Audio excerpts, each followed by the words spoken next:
Hi. Hi. How are you? How are you?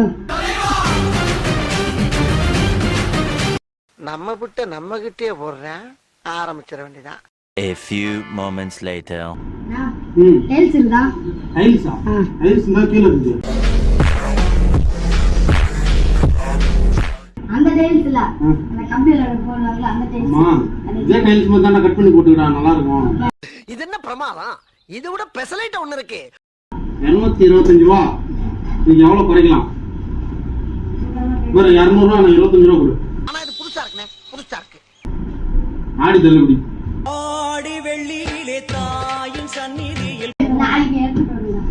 ஏய், நாளைக்குலாம் 400 ரூபா. நான் அப்படியே ஷாக் ஆயிட்டேன். இங்க வாயே பத்து சட்டை. என்னம்மா, யாரும்மா?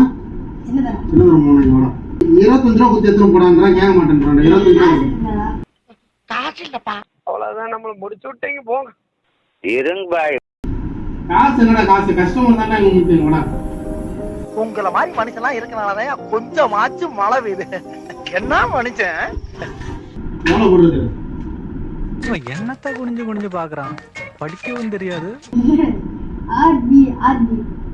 ஆர்பியா? அப்புறம் நீங்க வா. என்னடா ஆர்பி 50 பதினெட்டு போடுறது இல்லையா? பேசாதடா, படிக்காத தற்குறிப்பில்ல. ஆர்பி அப்படினா ஏய். நம்ம போடமா நிக்குறதா? ஒண்ணும் இல்ல, 50 பதினெட்டு ரூபா கொடுத்து எடுத்துட்டு போயிட்டாரு. நாளைக்கு நாளைக்கு 50 பதினெட்டு ரூபா தான் கொடுத்து எடுத்துட்டு போயிட்டே இருக்கியா? நாளைக்கு வந்து எடுத்தா இது இப்ப கூட இது 25 ரூபா வேணாண்டா, 50 பதினெட்டு ரூபா கொடுத்து எடுத்துட்டு போயிட்டாரா? எப்ப பார்த்தாலும் 50 பதினெட்டு ரூபா கொடுத்து எடுத்துட்டு போயிட்டாரு. சொல்லிக்கிட்டு இருக்க.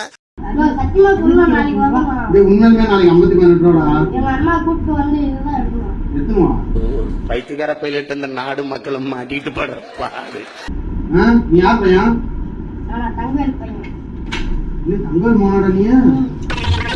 தெரியுமா? என்ன படிக்கிற? தெரியுமா? எங்களை இன்னமுமாடா நம்பிக்கிட்டு இருக்க? 6வது படிக்கிறது, 50 பதினெட்டு ரூபா படிச்சிருக்கியா? அவ்வளவுதான், நம்மள முடிச்சு விட்டீங்க போங்க.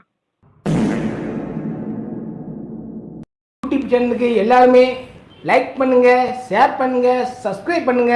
அந்த பெல்லுங்கிற பட்டன் இருக்கும், உங்க பொண்ணான கையால் அந்த பெல்லை மட்டும் கொஞ்சம் அமுக்கிடுங்க.